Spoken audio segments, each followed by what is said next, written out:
Hey y'all, Eric here. I just realized while editing this video that I really don't make a lot of jokes in this one, and it kind of comes off as a bit of a sad video. Despite my really loving the figure, there's just so many issues. So I've decided for this episode, I'm gonna add sitcom-style backtracking. That's right, I'm not particularly a fan of this myself while watching sitcoms, and I thought it'd be pretty ridiculous and funny to do this. So enjoy today's review. Hello, kings and queens. My name is Eric Mullins, and today we're actually going to be talking about Unicorn Overlord's Rosalinde.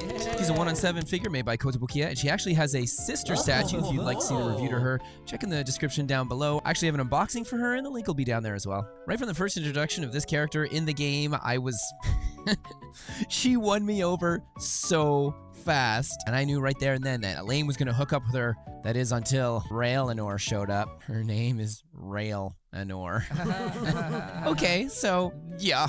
When is that figure coming out, Kotobukiya? And if you do decide to release her, please do a better job at the quality control, as well as perhaps the stability issues that you've got with these two gals. Solidity, something that this figure is not. She is incredibly fragile. I'm gonna shake her a little bit here.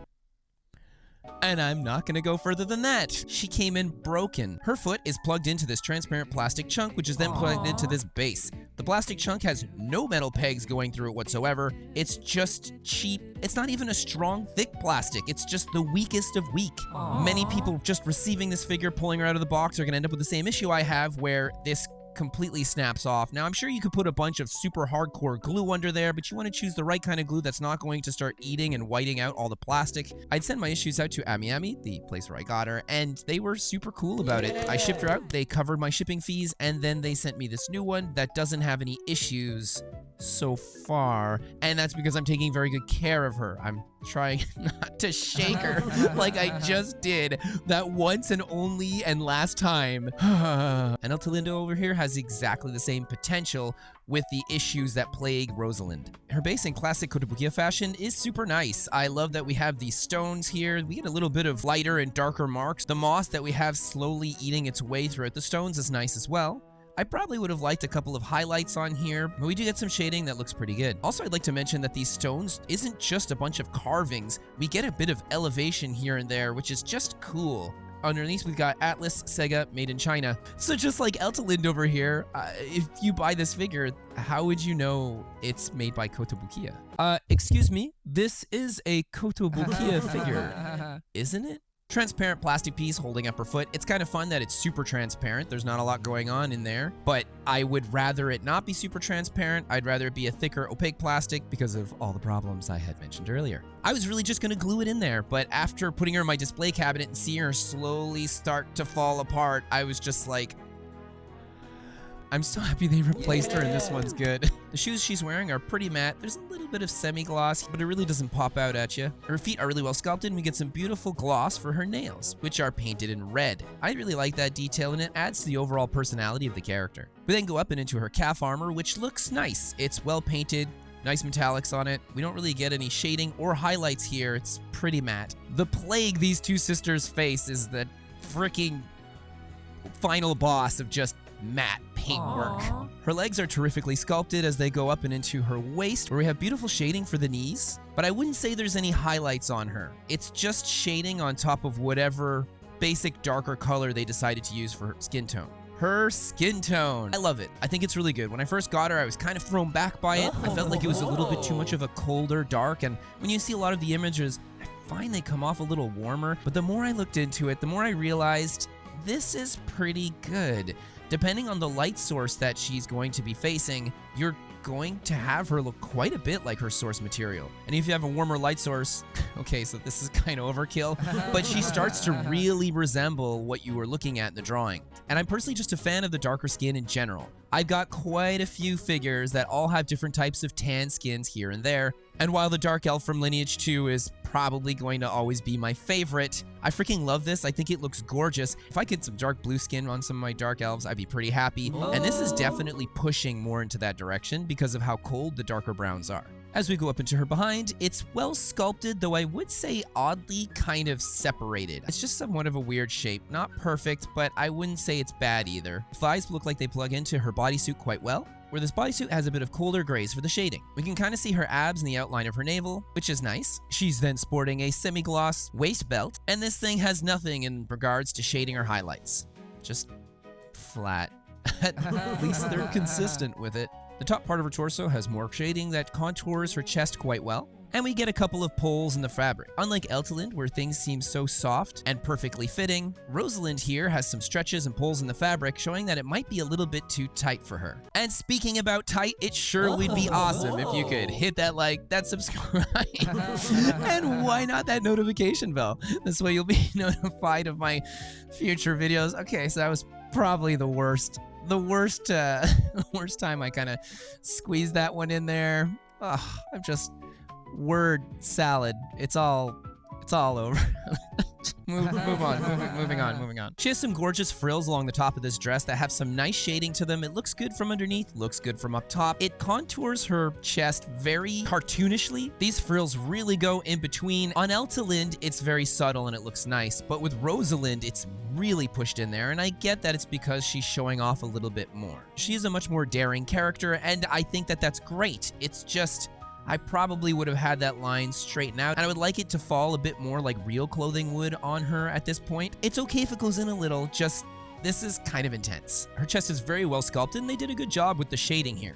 In order to really accentuate everything that this rebellious fae would like Elaine's attention directed towards. Her darker cold cape that flows around her has the lace directly molded into it, and I'd say the paint job here is only alright. Not as good as Eltalinde, but it's okay. Personally, I would have made this in gloss so it pops out much more, and I definitely would have put a gloss over the metallics that are here, because even the metallics feel cold and muted. This thing is very well sculpted, and I love how it flows around her body with this extremely massive, thick, hardcore, well-sculpted cape flowing underneath. From the inside to the outside, this cape looks beautiful. It's very thick, hefty, and you have to be extremely careful not to accidentally bang into this. I feel like the slightest jostle will just crack the bottom base that she's connected to here, and then she's just going to fly off. Rosalinde may seem like a hardcore elf baddie, but she is actually quite delicate. Her right arm is very well sculpted, beautiful shading on her skin like the rest of her. As it goes into her wrist hand guard thingy, this thing looks nice. Her fingers look fantastic. The hand in general is extremely well sculpted. We even see some bone structure in there. Awesome gloss for those red nails. While her left arm is just as well sculpted and shaded, the hand itself is sculpted into one giant chunk, but the carving between the fingers I'd say is pretty well done. Nails are just as glossy and as good,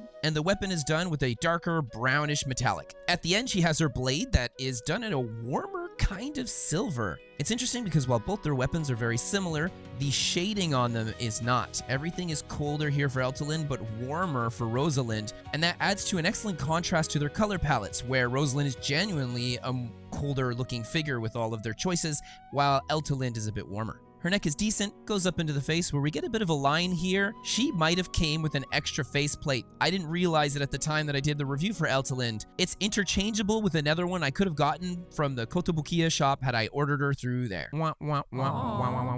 Her ears are beautiful, such gorgeous ears. I love how they jute outwards. Nice shading. As for her face, I would say that the sculpt work is pretty nice. Personally, I enjoy it more than Eltalinde's. I feel like her cheekbones, the nose, the way that her pointy chin comes outwards, it's all there, but it's less pronounced than her sister. Her eyeballs have a semi-gloss, while her eyelashes are matte, and I'm pretty happy about this. I would have preferred a stronger gloss, but I'll take what I can get. She has lovely red glossy lipstick, and I think that they really did her smile justice. It just looks so good. The eyebrows have an outline around them, which gives you that illustration style look. Now going into her hair, this is a big reason I prefer Rosalinde over the Eltalinde figure. The front chunk of her hair is all done in matte, and that includes her braids. You can tell that they used a transparent plastic here, but the artist that did the coloration on this just went to town and filled it all up. We get some shading here, and I think that it looks terrific. Where it then plugs into the back part of her head, I wouldn't say perfectly, but it's not terrible. It's where the braids connect. The issue is the shading.